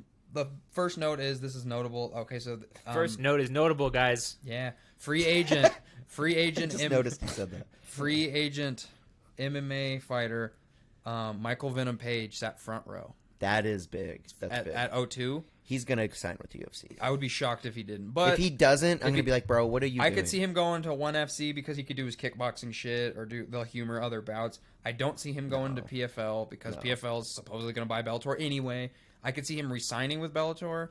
He's only lost twice in Bellator. He lost to Logan. he's going to UFC. He lost to Logan Storley in a controversial decision, and he lost to Douglas Lehman when he got knocked the fuck out by that hammer fist. Really? But him being front row at O2, recent free agent, went on Ariel Helwani's podcast to talk about it. That is, please put him in the UFC. All the matchups, him versus Wonder Boy. Imagine, That would be fire. Obviously, you can't get him to fight in a week and signed and etc. negotiated, but him versus, What if they do though? Since that shit fell through. that would be so cool. Well, that fight actually happens tomorrow, so Chauncey's just staring at the fucking wall. No, this homie was all staring at me. While I was know. like, I watched him. I noticed him, and then I started looking at you. other And I started looking at no, dude. It doesn't matter. other notes to be had from said UFC London card. Paul Craig won, Bear Jew won. So let's run through that. Hold on, let's run through it. So, all right, let's start with this main. Davey Grant versus Daniel Marcos was the first fight. Decision. Marcos took that 15-0. Right after that, we had Leon Murphy winning a decision over Joshua Coulibaly. Then we had Faris Ziam, actually the underdog, take out Jay Herbert in a decision. And then, boom, we're on the Craig fight. Paul Craig coming in here, second round, KO TKO Yeah, over Andre strikes. Muniz. Strikes for Mr. Craig. He had Paul Craig. he had the biggest crowd pop of the night, not named Tom Aspinall. Yeah, for sure. It wasn't even close. Shout out Paul Craig. Shout out the Bear Jew. Bear Jew getting it done at middleweight. One thing that we skipped over that I think was a preliminary fight that was one of my notes is Go ahead. Molly McCann loses again. Via submission. Dude, first of all, she will fight anybody clearly, and the UFC is taking that and running with it. They're giving her all dog. She's become like a Donald Cerrone type, with like, oh, we're gonna feed you just all the best, and like we know that you're either gonna win or look good losing, so we're gonna see what that looks like. And she's on like a 3-fight skid. That wasn't even a prelim. That was the co-main. Yeah, that shit hurt to see, bro. Fucking Molly McCann losing again. And the UFC is in a pickle now. What do? Right. She's losing consecutive fights. You can't keep giving her lower From the same competition. thing, kind of, bro. She got crucifixed last time, and then She- this time she just got She's a fucking great dogged. brawler. She's a very competent brawler, and she comes with it. But I think Didn't even make it 2 minutes in the first round. her last 2 fights were just one first round submission losses. Like, It's a tough time for Meatball. What do Molly you do? McCann. What do you do? I mean, just keep giving her these unranked opponents and just see where it goes. I mean, she's 13-6. That is not the best 3-fight record. losing streak. It's 3-fight losing streak, but I mean, look at Julia Stolyarenko's her record here. She's 11-8 now. I mean, a lot of those women was 10-8. A lot of them are benefiting from the Not fact the that the best. UFC is not the wittiest at It's attracting not deep female at flyweight. talent. It's not deep at flyweight. Exactly. Flyweight is not deep. But again, the UFC, like, there's there's been other fighters who've been cut for less losses. Yeah. 3 losses in a row, dude. You're Like, right. One loss sometimes. Yeah. If there was a shitty fight. It's crazy. And But that- let's talk about Tommy Aspinall doing it. Looking like I mean, he made it look fucking easy. I So- mean, he literally made Marcin Tybura look like a fucking Amateur. dude. He got him out there in 1 minute and 13 seconds, first round. He was so snap fast with his punches. yeah, I mean, he's such a fast heavyweight. It's kind of hard to deal with. I get why he got him out of there so quick because you're fighting a fucking giant lightweight, like somebody who moves like a lightweight, but they're fucking 250 pounds. So here's my prediction for the heavyweight division. That's what I'd say about Chauncey. John Jones is fighting. He's all He moves. yeah. Yo, this fucking race video we're getting later, Yeah. it's gonna be fire. The way Chauncey's body moves, it's like a snake. I don't know what to say to that. Damn. But Snake. It's like complete opposite. Well, all right. It's like No, complete snake, opposite. a snake has hella body movement. Oh. Ooh. Anyway, Dave. So the thing about my prediction for the heavyweight division is John Jones is gonna fight in I think November against Stipe, and a lot Beat Stipe. of people have hinted that he's gonna retire when he does. That would be so lame. That's the lamest It heavyweight is. comeback fucking ever. It is, but You wasted 3 years to get big and do 2 fights. the UFC's gonna give him like $10 million. It'll be Yeah, his biggest you're right, you're payday right. That's the ever. best- that's It'll the be his best biggest payday payday, and You're right. think about it. He's fighting the greatest heavyweight ever, in my Yeah, you're opinion. right. That's him. He's gonna beat him, dude. I agree. I don't I don't see it think being Stipe's close. wrestling is even near John's. But hear me out. So this is what I think is gonna happen. John does that.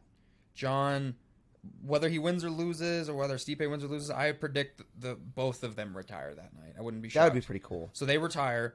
You now have a vacant belt. You have that fucking murderer in what's his name, Sergey Pavlovich, who just destroyed Curtis Blades. I'm scared for Tom if he has to fight fucking Pavlovich. But- Dude, that'd be the only one where I'm like, oh no. But tell me a more Pavlovich is so me a scared. more entertaining vacant heavyweight belt. Yeah, fight. give me that. Because Give me that. let's be honest, Cyril Gane has a fight coming up against. Sergey Spivak is in the talk too, though. I think that's who Cyril Gane's fighting. Oh yeah, it is Cyril Gane's Spivak. You're And right. I don't think Cyril Gane deserves another title shot. I don't think so. He just keeps I losing don't them. think so either. Fuck Cyril. He got out wrestled by a blown out knee Francis, and then John Jones. He gave John Jones the easiest fight of his entire UFC career. Undoubtedly, Cyril Gane. I don't want to see him fight for a title yet. That being said, I don't know. I think Tom Aspinall versus Sergey for the vacant belt isn't. Excuse me. Unless you do that card in Europe, you have to do that card. If you're not stupid, you're gonna have a Russian versus a UK guy. You have to do it in Europe because that card ain't doing numbers in Vegas. That card ain't doing numbers in California. That card ain't doing numbers in Miami. I'm sorry to break it to you. You do it in Europe at the O2, that bitch is gonna be rolling, bro. And you stack that fucking card, make it 2 title fights. Because let's face it, heavyweight belt doesn't really do a draw. The John Jones one, I'm not even the most sure about how that draws. That's the same weekend that Francis fights.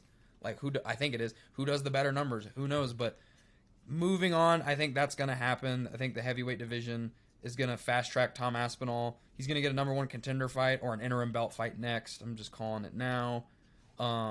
His 2-fight skid is he said he's going to fight the winner of the Cyril Gane Spivak fight and then fight Jones. Don't think Jones is going to fight. Jones is going to stick around. I'm sorry. I don't. But moving on, we have 3 great combat cards this week. One is just a boxing bout that we'll brief on. The other one is a Bellator / Ryzen event, which I was extremely enthusiastic and looking forward to. But the main event, it was supposed to be AJ McKee versus Pitbull. Canceled. Yeah, AJ McKee has MRSA, and MRSA's a bitch. Staff's a bitch. That shit sucks. So it sucks to see that. My enthusiasm about that card went down so much when they lost that. I mean, AJ's undoubtedly your favorite Bellator fighter. He's undoubtedly Bellator's biggest draw. Yeah, for sure. So instead, to try to save face, you already have the older brother that was supposed to be fighting, the older Pitbull brother was supposed to fight AJ. The little brother who just lost to Sergio Pettis a couple months ago or a week ago, we talked about that. He somehow is stepping up on short notice to fight a Ryzen kickboxer who's 16-1 or something. So that's cool, I guess. There's still some worthy fights on that card worth seeing, but after that loss, I'm I'm probably gonna check out the results after the fact. It's kind of like a UFC prelim. But so the Bellator Ryzen event, that'll be going on. It's a 2-night event. Technically, it's what it is they're gonna start the card. The main card is gonna be just the main Bellator card. And then after that, it segments into the Ryzen card. And the reason that's important is Ryzen has the MMA rules where you can like kick on the head and stuff like that. Bellator does not. Deryk can't take You keep- Ricky, Dave, what are you talking about? Are you good over there? No, I keep You just have an aneurysm? I keep What was that? He keeps staring at you and fucking Yeah, I know. dying. But the Bellator event should be cool.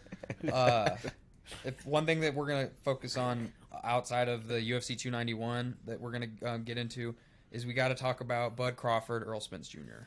Let's do it. So when we talked about Ryan Garcia versus Tank Davis, I stand by my statement that that's the biggest boxing bout of the year because of notoriety. Ryan Garcia has a huge following. Tank Davis, I would argue, has top 3 following in boxing. Like it's like you got Canelo, Tyson Fury, and then I think it's Tank Davis. Like I think in that rough order as far as zeitgeist of boxers that are known. Yeah. So that fight was the biggest one of the year because of the significance of the notoriety. This bout between Earl Spence and Bud Crawford, I would say, is the biggest boxing bout of the year in terms of significance of the moment. Both of these fighters are completely undefeated, just like the Tank Davis, Ryan Garcia. But I think Davis is in the same like ballpark as Earl and Crawford as far as like how good they are. I don't think Ryan was there yet, and that was this was when we were going to learn if he was there yet. So that being said, you're like Earl Spence is like a super like really edgy fighter. He's really good with his distance. He hasn't fought in a long time. Yeah, he had that. That's the thing. He had a very bad car crash, surgery, almost died. His entire smile had to be replaced. Yeah. He lost all his teeth. Like it was bad. That's not. So it worries me because Terrence Crawford has been on a tear for a long time. But Terrence Crawford retired too. Remember when he went on Joe Rogan and he said he was retired? I don't remember that. When was that? It was a hot minute ago, and then they started offering him the fights he wanted. So. And then he's like, "I'm back." Yeah. So the reason I mentioned that though is like I think the money is favoring Terrence Crawford for sure. I think a lot of people, or Bud Crawford, whatever you want to call him, everyone thinks he's going to do it. But Earl Spence, I would argue, is his biggest opponent ever. Like not in terms of money, in terms of actual competition. You got an undefeated fighter who's no one has found a recipe to beat. It's like I think Earl is, I want to say 28-0 and Crawford's like 30-0 or something like that. Like it's very comparable. And this is, if we're going to talk about significant fighters and with respect to their prime, you could argue this is the biggest fight prime wise and like moment wise of our lifetime. See, but is Earl still in his prime after that? We're gonna sit and see, but hear me out. The reason I say this and reference this is because the biggest fight that you would say before this, for the sake of notoriety and prime, was Floyd Mayweather versus Canelo. Or not that, I'm sorry, Floyd Mayweather versus Manny Pacquiao. Floyd Mayweather and Pacquiao. That's different. They drug that fight out. Well, that's way more drug out than this one. That's why I'm applauding this fight, is what I'm saying. This is why. Okay, that's why this fight is so your significant to me, point, yeah. and I'm championing the significance of this boxing. Or like even Canelo Floyd. Well, yeah, that was also that was on the other side of the field. That was that a knock? Did you guys hear a knock? I couldn't saw. Floyd was taking. I think I heard one.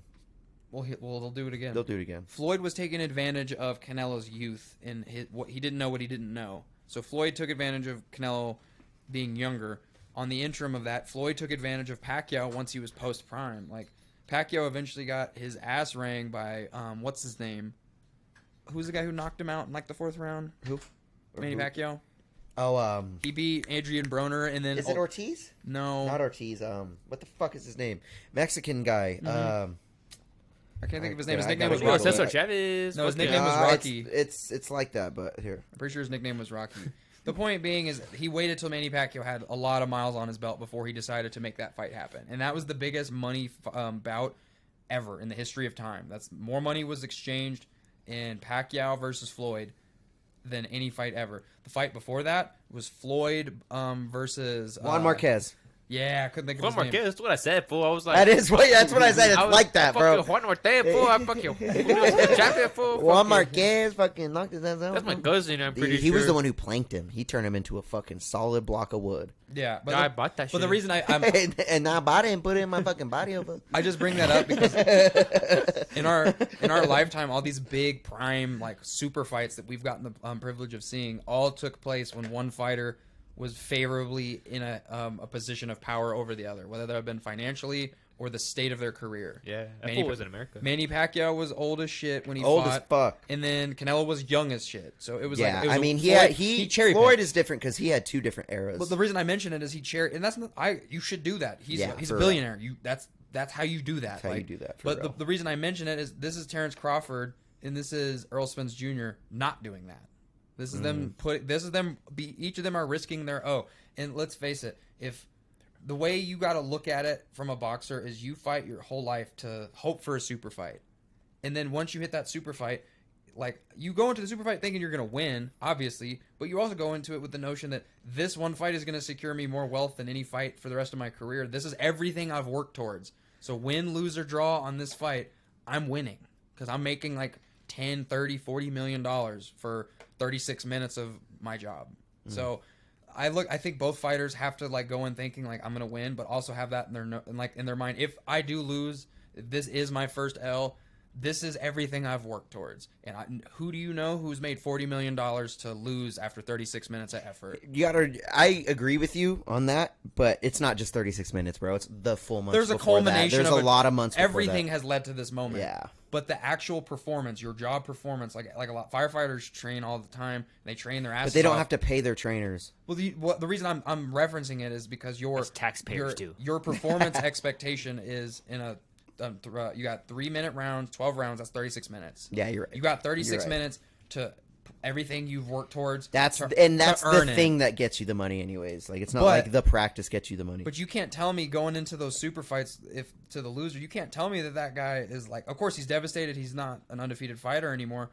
But that dude's gonna live a quality of life that he's earned. He or she has earned. Damn, you know what? And we did not state, bro. We switched seats for this one. We didn't say it at the top. I feel like I should have. Yeah, you're normally to my right. Yeah, you bro. said Chauncey first. I did say it to Chauncey first. That's why I'm glad there was You someone kept here. the vibes. I just wanted to get that off. I think not a lot of like this fight isn't getting enough talk just because it's on a really like fight centric weekend, and boxing doesn't know how to market their shit. Clearly, Yeah. that's what UFC separates themselves. And speaking of UFC, we got UFC 291, which 291. this is a pretty insane card. It's we should really big. We're only going to Hold on. stick to the prelims, not the early prelims. Early prelims is Matthew Semmelsberger versus Uros Medic and Miranda Maverick versus someone that is not on the Google thing. It's blank for I'm some gonna reason. pull up some. Pull up the odds Audis. if I can. The Audis. So we're going to start with this first prelim fight. There was actually a different fight with Mr. Jake Matthews. He's the first fight on the prelim. He's taking on Darius Flowers, but he was supposed to be taking on Miguel Baeza. Baeza out of that fight, now taking on Mr. Darius Flowers, 12-5. And we got Mr. Jake Matthews sitting at 18-6 for the welterweight division. I mean, I know Jake Matthews pretty well. The tail of the tape's looking at 20. That's Damn, Thunder. so that's what the knock we thought was. That Thunder is insane. Vicious. So you Vicious. said Jake Matthews versus Darius Flowers. Darius Flowers. Okay, Darius Flowers is the dog at plus 225. Because he's short notice, it makes sense. Jake Matthews is sitting at a minus 275. Damn, it's pretty good. Right after that, we got Roman Kopylov in the middleweight division, 10-2, taking on Claudio Ribeiro. So Claudio's the dog, and Rome he's sitting at plus 175, and you got Kopylov at a minus 210. Yeah, I pick up Kopylov on that. Yo, one. I don't know if they did this on purpose, but they put the flag of origin, and I'm assuming Roman Kopylov is Russian, and they did not put the Russian flag. Really? Damn, that's savage. I don't know that, but look at that flag. It's like a blue flag with some stars and shit. Maybe that is the flag of Russia. Maybe I'm just dumb. Or maybe he's just from not Russia. Yeah, you're right. So Good day. Right after that, we got CJ Vergara taking on Vinicius Salvador. This is in flyweight. I would expect to get a under 2.5 on this one. so that one's rounds. odds are Vinicius, as I butcher it. Vinicius, I know. yeah. I was being stupid. Oh, okay. He is the dog at plus 140, and then you got CJ to minus 170. That's kind of a coin flip. That's a coin flip. That's not Anything can happen in a flyweight belt. Yeah, and that don't you take flyweights under 2.5? Under 2.5 all the time. They Yeah. always cash. Sometimes, and honestly, lately they haven't been cashing, but we're kind of swinging back to where they're cashing all the time now. Okay. Let's talk about this feature prelim though. We got Gabriel Bonfim, 14-0, the only undefeated Bonfim brother now, because we had Ishmael get defeated after that, and or back in a few weeks ago, and he's taking on Trevin Giles. Trevin Giles is a step in as well. Trevin Giles is the dog. Really? Plus 270. My dog. Bonfim minus 350. Damn, might be the biggest favorite on the card. Maybe not. I don't know. We'll go through the rest of these. Let's see who's going to be the big favorite. Let's talk about this main card, man. Oh, man. It sucks, and we're going to say it at the top, too. Stephen Wonderboy Thompson was supposed to be taking on Michelle Fajeda in the main card, and that has been canceled. So that is not happening anymore. That was supposed to be a really big fight, and it makes me really sad that they lost that fight. So they bumped up Kevin Holland and Michael Chiesa to the main card, and that's going to be a fight that I'm going to be looking forward to. I want to say Kevin Holland's going to win, but you never know what Michael Chiesa is going to do on the ground. He might choke his ass out, for real. So believe it or not, Chiesa's the dog. Really? Plus 125, and Kevin Holland is minus 150. I think it's because Kevin Holland is a really competent grappler, and that's he is a very good. Michael Chiesa's bread and butter is grappling, but Michael Chiesa is not like a world beater. He uses his wrestling to set up submissions, as compared to like Chiesa went against fucking what's his name, like with the cleft lip. I can't even remember his name right now. Hamzat. Yeah. He's got big brother. Baptized. Literally big brothered. Let's talk about this reach, too. I mean, we got Michael Chiesa, 75.5, and then we got Kevin Holland at a staggering 81 inches, dude. Like, that's... He was supposed to be... Yeah, that's like an inch shorter than Brock Lesnar's reach. Like Brock Lesnar's a heavyweight. And it's 3 inches shorter than John Jones's reach, who has the longest reach in history. In the UFC history, yep. 84.5 inches. That's fucking... Yeah, like, what? People wonder why he creates distance. Let's talk about Tony Ferguson back. Back with a knife. Did you see him? He pulled out a knife at the presser. And he's taking on Bobby Green, a.k.a. King, out here trying to rep the name King. 29-14. We got Tony Ferguson at 26-8. I'm really interested in these odds. I want to say Tony Ferguson is a underdog. Big dog. How big? Plus 300. What? That's kind of okay, come on, listen, chill. Bobby Green, we gotta chill. Bobby Green was coming off a knockout win. No, well, it was a knockout win that got started with an incidental headbutt. Oh yeah. So it was like the setup of like headbutt happened. He didn't release. He just kept with the flurry and TK, and like I'm 99%. My plus 300 for Tony is a good pickup. I'm telling you right now, you throw some sprinkles on that, and Tony surprises you with a decision win over Bobby Green, you're gonna be a happy fucking panda. I'm telling you that. I wonder what the over-under is on Imanari rolls. I'm going to say plus 1.5. Tony is just a very hard person to fight, and that can make for a very boring decision for a Tony Ferguson win. Mm-hmm. I would definitely pick up a Tony Ferguson bet. And then that would be, if we were doing our battle bets like we are going to be doing next week, I would definitely be picking up Tony Ferguson just to risk it. But, like that's a nice payout if it happens, because there's a lot of pass for Tony Ferguson to win this fight, even if he's on I don't know how many fight losing streak. But the biggest the biggest favorite on the entire card is Bobby Green. Wow, real? What is his minus score? Okay, so Bonfim was minus 350. He's minus 400. Wow, and you know what's crazy? Bobby Green has never been that big of a favorite. I think it's because no one knows. I don't think no one really knows where Tony Ferguson's talent lands at the moment, and especially with those last fights. Prime, as well as he's got a lot of miles on his chin from the dogs that he's fought, and Bobby Green's coming off a super dominant performance that he was trending to win, so he's assumed in shape still. Let's talk about Deryk Lewis taking on Marcos Rogerio de Lima. This is not the best matchup for my man, Black Beast. Hold on. Not only is this not the best matchup, I think the UFC had a strategy on this, and I want to shout out Brendan Schaub. I wanted to shout out Brendan Schaub for making this point, because I think this kind of opened my eyes. So if your management prefaces everything before you take a fight, there's details you were given before you accept it. Deryk Lewis is in a pickle because he keeps losing, and so he needs to string some wins together. He's kind of fallen from grace, sadly, due to that. So I think Deryk Lewis's team has probably convinced him that he kind of needs to be a yes man for the matchmakers right now, and he takes this fight. So is this a bad matchup for his ability to win it? I don't think that's a bad matchup. The reason this is a bad matchup in general is they're in Salt Lake City, Utah. They're in elevation. They're not at Colorado elevation, but they're at elevation. So if you're Deryk Lewis, you fight. You know that you don't have the greatest cardio, and you take rounds off when it's like you're the main event. Deryk Lewis probably is training for a 5-minute fight.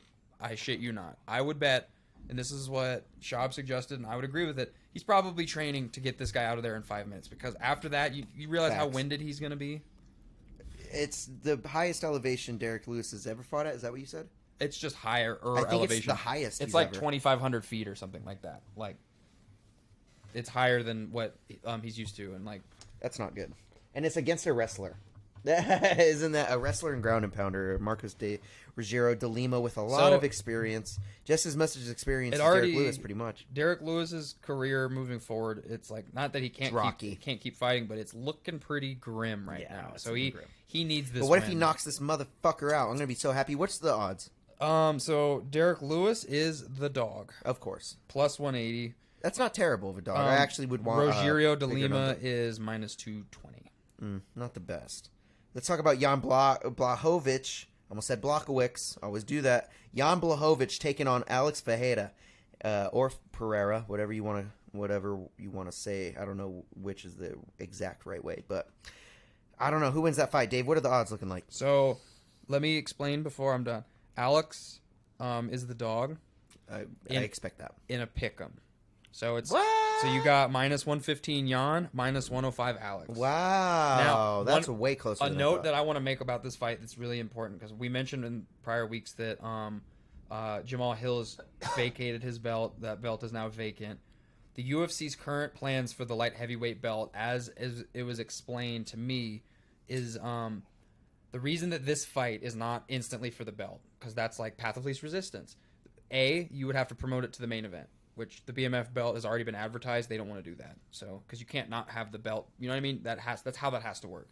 So that would change UFC 291's lineup and advertising expenses, etc. That can't happen. Second, right now it is understood that since Yuri never lost his belt, he gets a title shot when he returns. So it would work if you did this. Yeah. And he immediately fights the winner. But the UFC didn't want to like be a little bit too liberal with that, because they didn't know Alex how has it would. so little fights in the UFC. It's so weird. They didn't necessarily know how they were going to market it, and they didn't want to put more eggs in the marketing basket. So for the UFC's sake, it's just kind of like, this fight is happening, and this fight is assumed for title contention, but it's not guaranteed. So weird.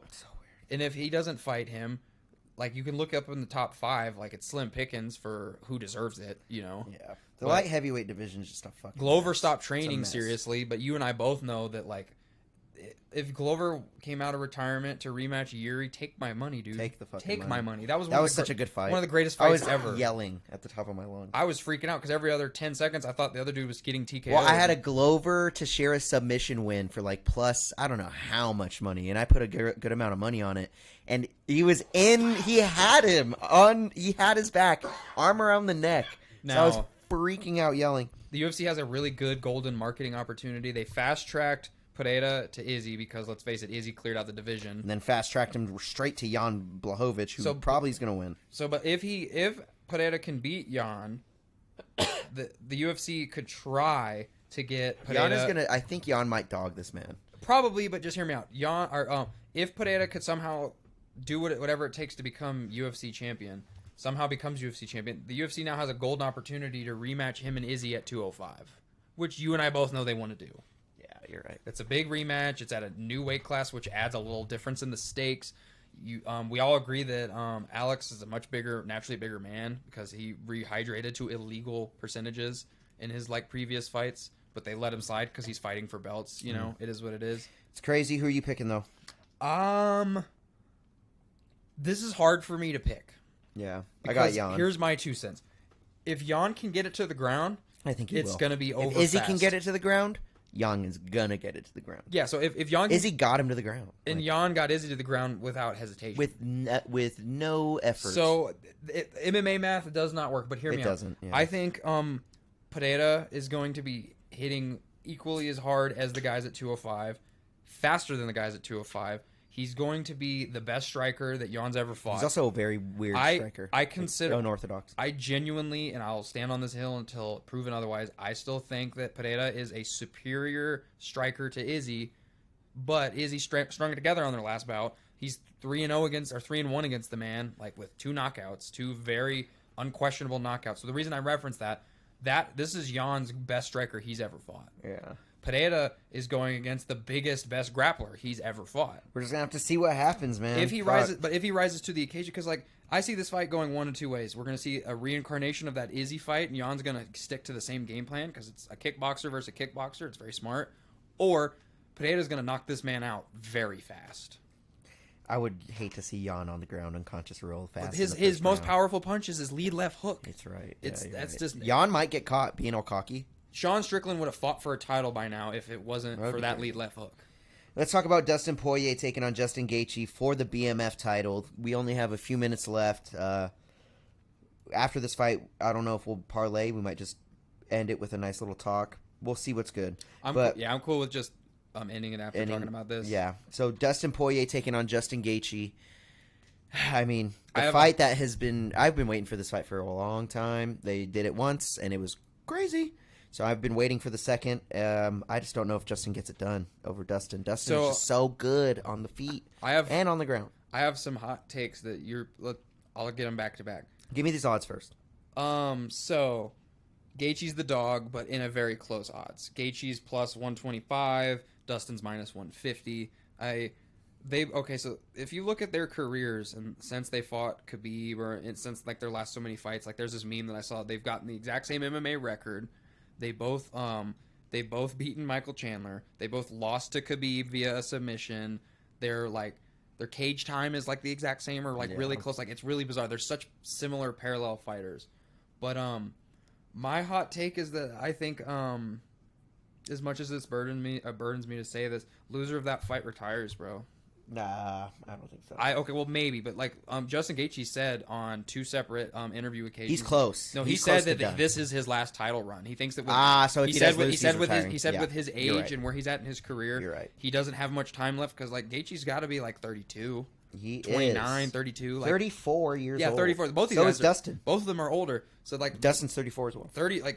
Your athletic prime is from age 27 to 31. That's 32. 30. They technically ended at 32, but 31 is a pretty good number. I don't think sure they're both potent and talented enough. The top 5 in lightweight is the most potent top 5 in the whole UFC, if you ask me. Even though these guys keep fighting each other, but I don't know where they go from there. The loser of this fight, what's their next fight? You already got. They could still be in banger fights. They could still get great fights and pull great fights, but it's what are they gonna do to get a title shot other than just not be healthy? I guess. I don't know what. I'm just nervous for them. I don't want either of them to retire, but I'm confident with the way Gaethje's worded it. If Gaethje loses, I'd be shocked if he keeps doing it. If Dustin loses, he's already making a fuck ton of money off of his hot sauce. Yeah, what does he have to do? What does he have to prove? I could see it. Honestly, now that you kind of explained it, I could see it. And then if the winner of this I would fight, be sad, but I could see the winner of this fight, let's face it, is fast track to the title. Yeah. Even though they're winning a BMF belt themselves, both fighters are interim champs in their UFC tenure. This is I just think this is kind of shit or get off the pot, and by shit I mean go get a UFC gold or don't hurt your body. Yeah, so I don't. It makes sense. I don't want them to retire, but I think it's I don't know. And then I want to make that same comment really briefly about Jones fights Stipe. I think both them retire that night. That would be really interesting. I don't think Stipe wants to keep doing it. He doesn't even train anymore.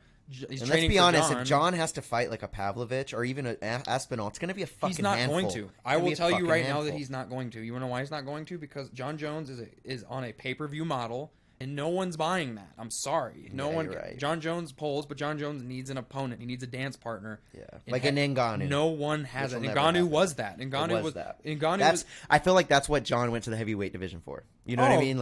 Duh, and let's face it, John Jones also was. And then it all fucking John Jones crashed. was waiting until they were going to give him the bag, and then next thing you know, Ngannou threw a grenade in that motherfucker. No, Ngannou hightails, and then the UFC was put between a rock and a hard place. You know what? That's what they get for giving him $600,000 a fight. Fuck off.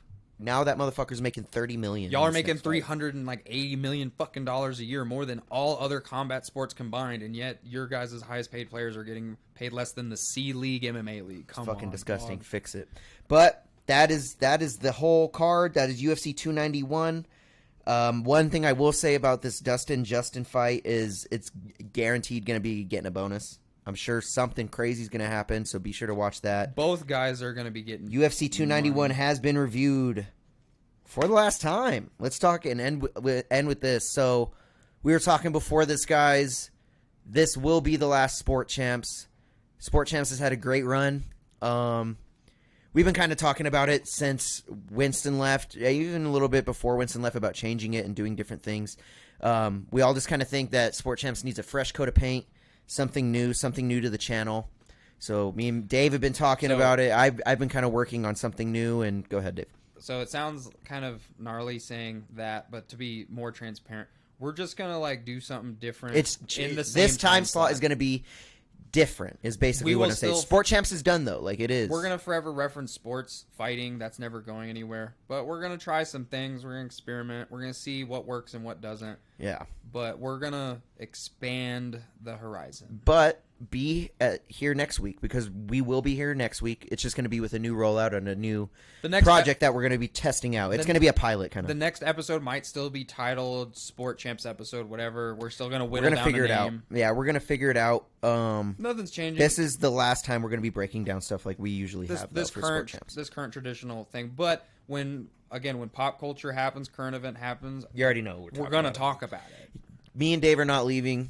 Even Chauncey's probably going to be here more now. You know what's up. Deryk will be on here more now. Like, there's going to be a lot of changes happening. We still need to think of a name for this idea that we're doing. It's something very new, very fun, very competitive too. So comment a name, and if your name's good enough to be considered, and hit us up. We might have you for on. And I'm going to give a little something for the next week. So me and Dave are going to be battling with bets. So we're going to be on a point system. We're going to be able to do these bets, but not only that, and we'll expand on it more next week. I want to actually have more time to really talk about it and get it out there.